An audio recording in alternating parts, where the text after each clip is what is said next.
Bismillahirrahmanirrahim. Dear students, Assalamu alaikum and welcome to the next lecture of Mathematics 9 chapter number 4 exercise 4.1.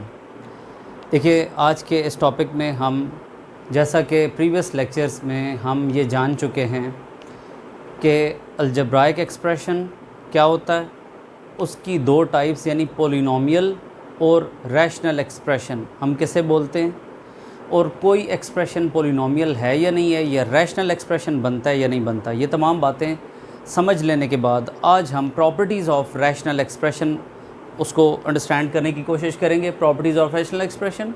और हम ये देखेंगे कि कोई रैशनल एक्सप्रेशन कब अपनी लोएस्ट फॉर्म में होता है या कब अपनी सिंपलेस्ट फॉर्म में होता है। तो हम आज के इस लेक्चर को स्टार्ट करते हैं प्रॉपर्टीज़ ऑफ रैशनल एक्सप्रेशन से।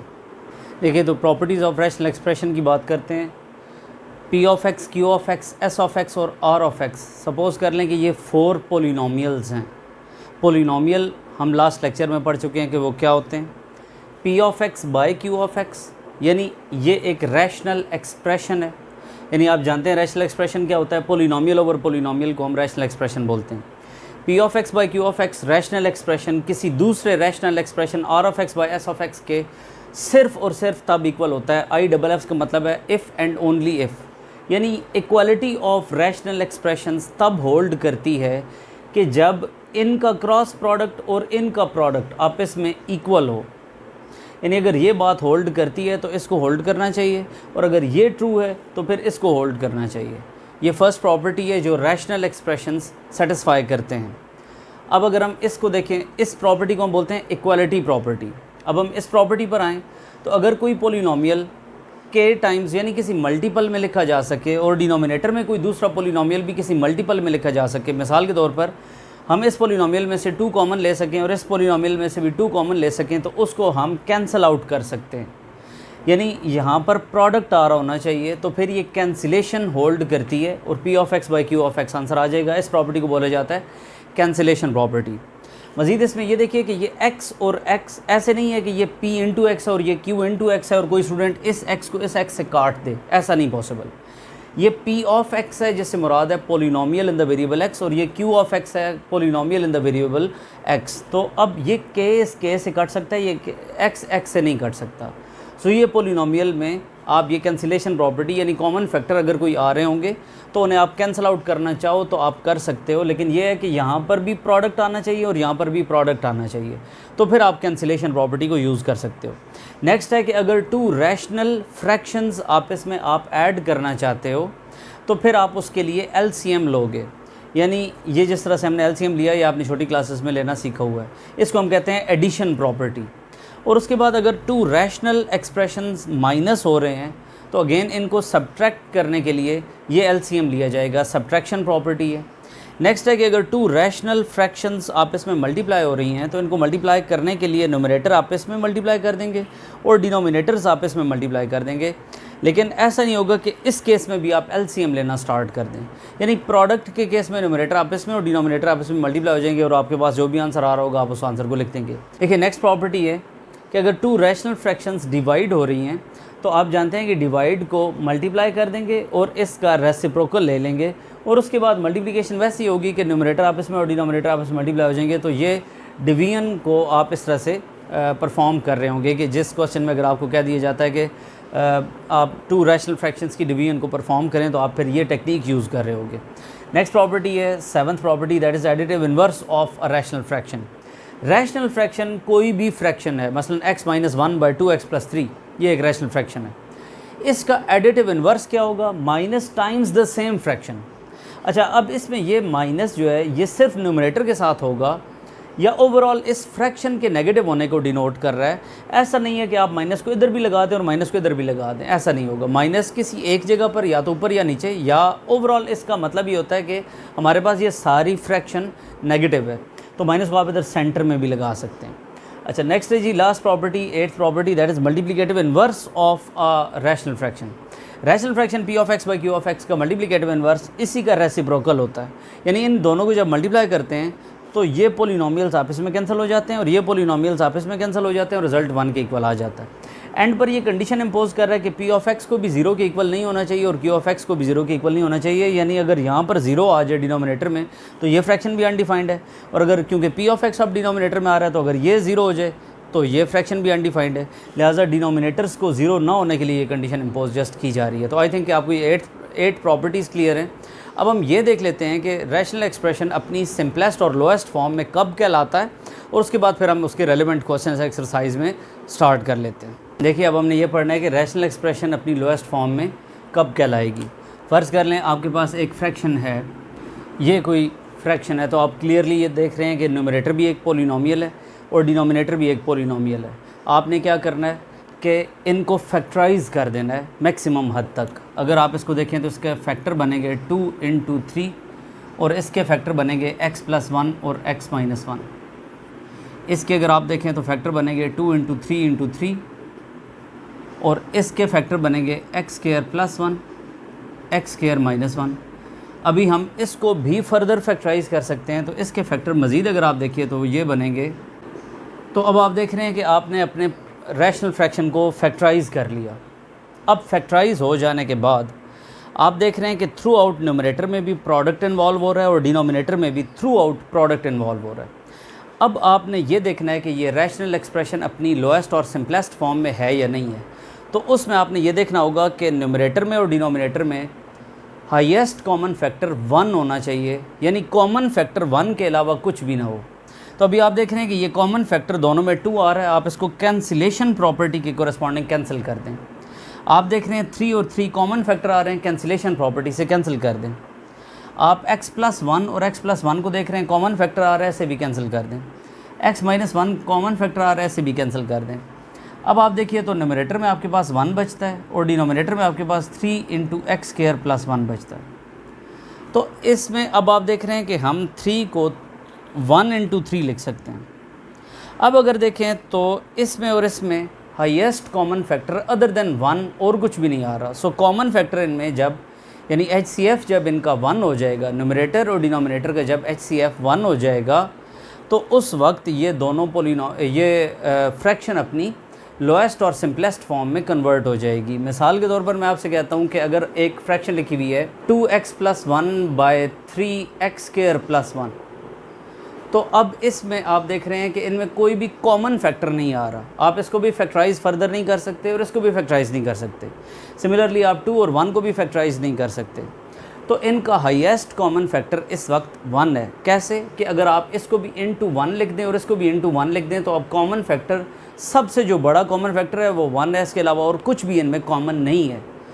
तो इस वक्त ये फ्रैक्शन अपनी लोएस्ट और सिंपलेस्ट फॉर्म में है।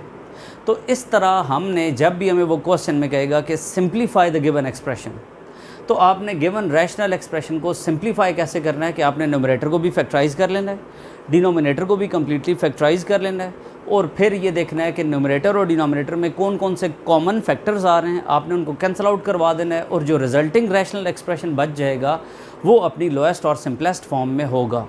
तो अब अगर ऑब्जेक्टिव पेपर में आपसे पूछे कि rational expression is said to be in its lowest form when it satisfies a condition, तो अब वो कंडीशन क्या है, आप क्या कहेंगे कि जी a rational expression is said to be in its lowest form when HCF of numerator and denominators polynomial is equal to 1।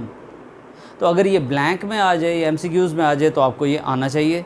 सो अभी हम इस तमाम कॉन्सेप्ट को जो हमने अभी तक अंडरस्टैंड किया, इसको हम एक्सरसाइज में यूज़ करते हैं। Question number 3 of the exercise 4.1, let's start. तो अब देखिए क्वेश्चन नंबर 3 में आपसे कहता है reduce the following rational expressions to the lowest form, यानी आपने अब इसको लोएस्ट फॉर्म में कैसे कन्वर्ट करना है कि न्यूमरेटर को भी और डिनोमिनेटर को भी मुकम्मल फैक्टराइज़ करके कॉमन फैक्टर्स को कैंसिल कर देना है। फर्स्ट पार्ट मैंने ये लिखा 120 को प्राइम फैक्टराइज़ कर दिया, 30 को प्राइम फैक्टराइज़ कर दिया। अब ये कॉमन फैक्टर कैंसिल, ये कॉमन फैक्टर कैंसिल, ये कॉमन फैक्टर कैंसिल। अब x ऊपर 2 टाइम्स है और नीचे 3 टाइम्स है, तो कॉमनली जो x अपीयर हो रहा है वो 2 टाइम्स कॉमन है। हम उन दोनों को अगर कैंसिल कर दें तो यहाँ पर 1 टाइम बच जाएगा।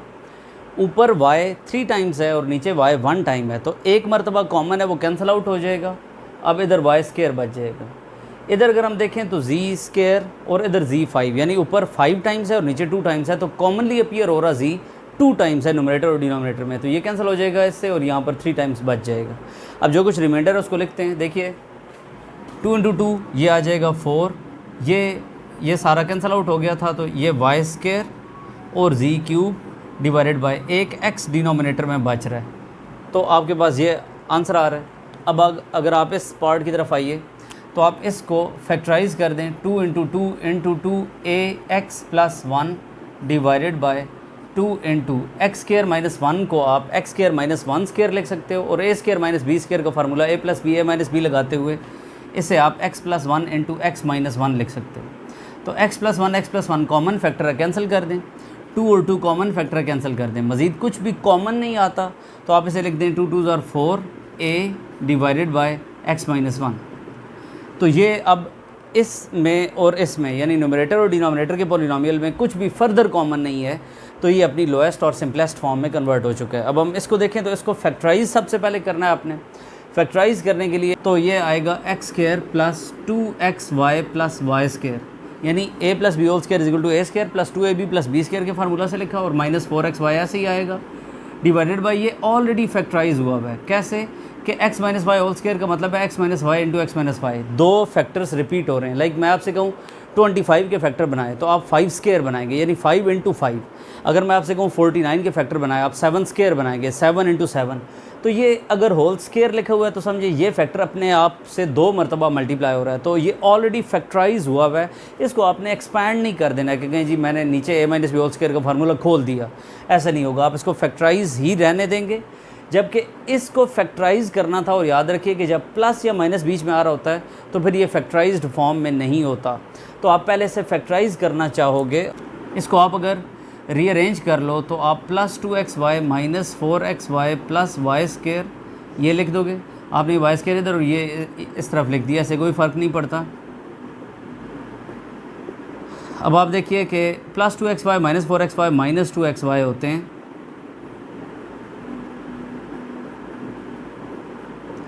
अगर आप अब इसे देखें तो ये x माइनस वाई का होल स्केयर है, यानी a square minus 2ab plus B square. मैं इससे x minus Y whole square लिख सकता हूँ और ये इससे कैंसिल आउट हो जाएगा। तो अब HCF इनका न्यूमरेटर का भी और डिनोमिनेटर का भी 1 आ रहा है। सो फाइनली आंसर आपके पास 1 आ रहा है, तो ये अपनी लोएस्ट फॉर्म में कन्वर्ट हो चुका है। इसी तरह से अब एक्सरसाइज के नेक्स्ट क्वेश्चन को सॉल्व करते हैं। तो अब आप देखिए 4th पार्ट है, आपने इन दोनों न्यूमरेटर और डिनोमिनेटर के पॉलिनोमियल्स को कम्प्लीटली फैक्टराइज करके और कॉमन फैक्टर्स को कैंसिल आउट करना है। तो देखिए x³ माइनस वाई क्यूब को फैक्टराइज करना फ़िलहाल आप नहीं जानते। जब आप 4.2 के फार्मूलाज को पढ़ लेंगे तो फिर आप a³ माइनस b³ का फार्मूला अप्लाई करते हुए इसको फैक्टराइज कर सकते हैं, लेकिन फ़िलहाल क्योंकि नहीं कर सकते इसलिए मैं आपको बजाय इसको फैक्टराइज करवाऊँ, इसको क्लोज़ करवा के ये बनाकर आपको दिखा देता हूँ कि हम कैसे करते हैं। देखिए x³ माइनस वाई क्यूब तो ऐसे ही आएगा। अगर हम इसको फैक्टराइज कर दें तो ये a square minus 2ab plus B square X minus Y का होल स्केयर बनता है। अगर आप इनको मल्टीप्लाई करवा दें तो x इससे भी और इससे भी होगा, तो x³ आएगा, x स्केयर वाई आएगा और x वाई स्केयर आएगा। फिर माइनस वाई इससे भी और इससे भी होगा, तो माइनस x स्केयर वाई आएगा, माइनस x वाई स्केयर आएगा और माइनस y³ आएगा। अब आप देख रहे हो कि एक्स स्केयर वाई और एक्स स्केयर वाई दोनों कैंसिल आउट हो रहे हैं, एक्स वाई स्केयर और X Y square cancel out हो रहे हैं। x³ minus Y cube X minus Y whole square by x³ minus Y cube. तो आप देख रहे हैं कि ये कॉमन फैक्टर कैंसिल आउट हो रहे हैं, तो आपके पास x minus Y whole square बच रहा है। ये इसकी सिंपलेस्ट और लोएस्ट फॉर्म है। अब आप देखिए कि अगर कोई स्टूडेंट कहता है जी मुझे तो इसका फार्मूला आता है, मैं इसे एक्सपैंड कर देता हूँ, x minus Y into X square plus X Y plus Y square, तो वो डायरेक्टली इनको आपस में कैंसिल कर सकता है, विद इन 1 स्टेप ये हो जाएगा। लेकिन अगर किसी को अभी फ़िलहाल फार्मूला नहीं पता तो आप क्या करेंगे, इनको मल्टीप्लाई करवा दें, आपको प्रूव हो जाएगा कि ये प्रोडक्ट जो होता है ये x³ माइनस वाई क्यूब के इक्वल होता है। तो अब इसके बाद अगर हम 5th पार्ट की तरफ आएँ तो आपने देखिए कि न्यूमरेटर को भी और डिनोमिनेटर को भी प्राइम फैक्टराइज कर लेना है, मुकम्मल फैक्टराइज कर लेना है। x प्लस 2 आ जाएगा, इसको फैक्टराइज करें, a plus B A minus B का फार्मूला लगाएं, x प्लस 1 एक्स माइनस 1 लिखें डिवाइडेड बाय इसको x प्लस 1 ऐसे ही रहने दें। और अगर आप इस एक्स स्क्वायर माइनस 4 को देखें तो एक्स स्क्वायर माइनस 2 का स्क्वायर लिखा जा सकता है। तो अगर हम यहाँ पर देखें तो ये और ये तो कैंसिल हो रहे हैं, आपके पास बच रहा है x plus 2 into X minus 1 divided by, इसको फैक्टराइज करें तो x plus 2 into X minus 2 आ जाएगा। तो ये और ये भी आप इसमें कैंसिल हो रहे हैं, x minus 1 by x minus 2 आपके पास सिंपलेस्ट फॉर्म और लोएस्ट फॉर्म में ये आ रहा है। अब कई स्टूडेंट इस एक्स को इस एक्स से कैंसिल कर देते हैं, ये कैंसिल नहीं हो सकता क्योंकि यहाँ पर माइनस या प्लस न्यूमरेटर या डिनोमिनेटर में आ रहा हो तो फिर ये कैंसिलेशन पॉसिबल नहीं है।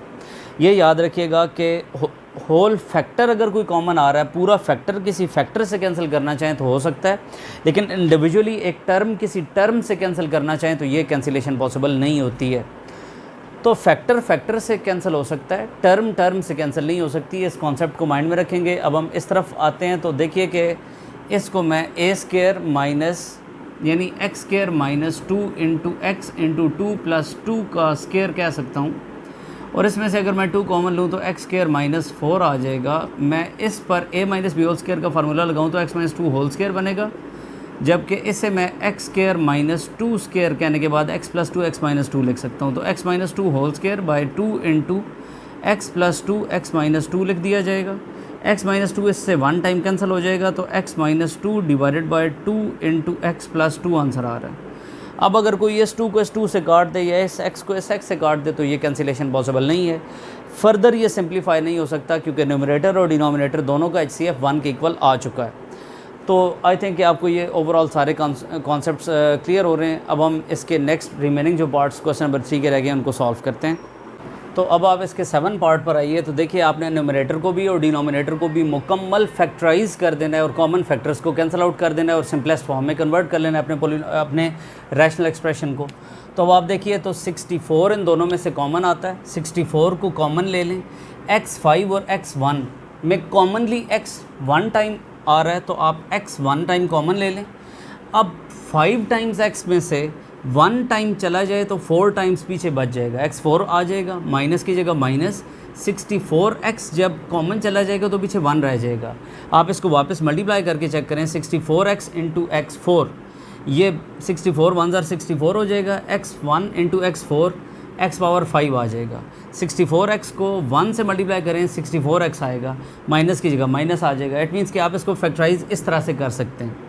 अब आप देखिए तो डिनोमिनेटर में से 8 कॉमन आता है, आपके पास एक्स स्क्वायर प्लस 1 बचेगा। इधर से 2 कॉमन आता है तो आपके पास x प्लस 1 बचेगा। अब आप एक्स स्क्वायर को इधर से काटना चाहें या इस x को इससे काटना चाहें तो ये कैंसिलेशन पॉसिबल नहीं है। उसके बाद देखिए तो 64x इंटू एक्स 4 माइनस 1 को एक्स स्क्वायर का स्क्वायर माइनस 1 को 1 का स्क्वायर लिखा जा सकता है। यहाँ पर 8 इंटू 2 अरेंज करके आप इसको 16 कह सकते हैं और x square plus 1 into x plus 1 जैसा था वो ऐसा ही आ जाएगा। अब 16 1 ज़ार और 16 4 ज़ार, ये कैंसिलेशन हमने कर दी। 4x ये 4 और ये x 4x बच गया। अब आप देखिए तो a square minus b square का फार्मूला लगाएं तो x square plus 1 into x square minus 1 बचता है, यानी इसके फैक्टर ये बनते हैं। यहाँ पर एक्स स्क्वायर प्लस 1 बच गया इंटू एक्स प्लस 1 बच गया। तो अब आप देखिए x square plus 1 x square plus 1 से कैंसिल हो रहा है। ये याद रखिए कि हम 16 multiplied by this factor multiplied by this factor और इसी तरह से 64 into this factor into this whole factor, multiplication throughout numerator और डिनोमिनेटर में आनी चाहिए, फिर ये कैंसिल हो सकते हैं। यानी हम इनको फैक्टर के तौर पर ट्रीट करें, टर्म्स के तौर पर इंडिविजुअली ट्रीट नहीं कर रहे। ये फैक्टर इस फैक्टर से कैंसिल हो सकता है, लेकिन कहें कि एक्स स्क्वायर से कट जाए और ये 1 से कट जाए तो नहीं कट सकता। अब आप चाहें ये 1 से काट दूं तो ये कैंसिलेशन पॉसिबल नहीं है, क्योंकि टर्म से कैंसिल नहीं होगी, फैक्टर किसी फैक्टर से कैंसिल होगा। और फैक्टर किस केस में होगा कि जब थ्रू आउट मल्टीप्लिकेशन हो रही होगी। तो अब अगर आप इसके अंदर फर्दर देखिए तो 4x किस से मल्टीप्लाई हो रहा है, एक्स स्क्वायर माइनस 1 से, तो आप लिखेंगे 4x into x square minus 1 को मैं x प्लस 1 x माइनस 1 लिख सकता हूँ। यानी फार्मूला मैंने लगाकर डिफरेंस ऑफ 2 स्क्वायर्स का मैंने इसको ऐसे लिख दिया, और डिनोमिनेटर में x प्लस 1 आ रहा था तो ये x प्लस 1 लिख दिया। अब आप देखिए तो ये इससे कैंसिल आउट हो सकता है क्योंकि कॉमन फैक्टर है। 4x इंटू एक्स माइनस 1 आपके पास रिमाइंडर बच रहा है, तो ये अपनी सिंपलेस्ट फॉर्म में कन्वर्ट हो चुकी है ये सारी फ्रैक्शन। अब अगर आप इसके 8th पार्ट की तरफ देखिए तो अगेन इसको आपने सिंप्लीफाई करना है, जिसका मतलब ये है कि आपने इसको कम्प्लीटली फैक्टराइज़ करना है, और ये भी अगर फैक्टराइज़ हो सकता है तो इसे भी फैक्टराइज़ करना है और फिर कॉमन फैक्टर्स को कैंसिल आउट करवाना है। तो अगर हम इसे देखें तो ये तो फैक्टराइज़ नहीं हो सकता, लेकिन न्यूमरेटर तो हो सकता है। वो कैसे हो सकता है? इसको अगर हम होल स्क्वायर बना दें तो ये 3x का होल स्क्वायर है माइनस एक्स स्क्वायर माइनस 4 का whole square divided by 4 plus 3x minus x square है। अगर हम a square minus b square का फार्मूला लगाएं तो हम लिखेंगे a plus b into a minus b. a plus B A minus B का फार्मूला लगा दिया और 4 plus 3x minus x square को ऐसे ही रहने दिया। अब देखिए तो 3x plus x square minus 4 ये लिख दिया। अब देखिए तो 3x माइनस एक्स स्क्वायर हो जाएगा और माइनस इंटू माइनस प्लस 4 हो जाएगा। अब आप इसको इस फॉर्म में अगर अरेंज करना चाहें तो इधर 3x आ रहा है, इधर 3x आ रहा है प्लस का, इधर माइनस का एक्स स्क्वायर आ रहा है, इधर भी माइनस का एक्स स्क्वायर आ रहा है, इधर प्लस का 4 आ रहा है, इधर प्लस का 4 आ रहा है। अब आप ये देखें तो ये दोनों फैक्टर बिल्कुल सेम फैक्टर्स हैं, और सेम फैक्टर्स कॉमन फैक्टर्स आप इसमें कैंसिल किए जा सकते हैं। रिमाइंडर आपके पास क्या बच रहा है जी?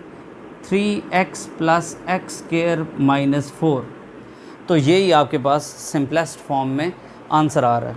So that's the end of today's lecture. I think कि आपको ये तमाम प्रॉपर्टीज़ और रैशनल एक्सप्रेशन की सिंप्लीफिकेशन क्लियर है। आने वाले लेक्चर में हम इंशाल्लाह इसकी एडिशन, सब्ट्रैक्शन, मल्टीप्लिकेशन और डिवीजन, इन कॉन्सेप्ट्स को अप्लाई करना सीखेंगे एक्सरसाइज क्वेश्चंस में, और उस लेक्चर के बाद आपकी एक्सरसाइज 4.1 ख़त्म हो जाएगी। So keep watching this channel. अगर आपको ये वीडियोस हेल्पफुल हैं तो आप इनको काइंडली शेयर करें ताकि मैक्सिमम स्टूडेंट्स की आप भी हेल्प कर सकें, और मेरी तरफ से भी जो कंट्रीब्यूशन है हम सब मिलकर काम करेंगे तो इंशाल्लाह हम इस जनरेशन को बहुत आगे लेकर जाएंगे। Thank you so much for watching. Take care. अल्लाह हाफिज़।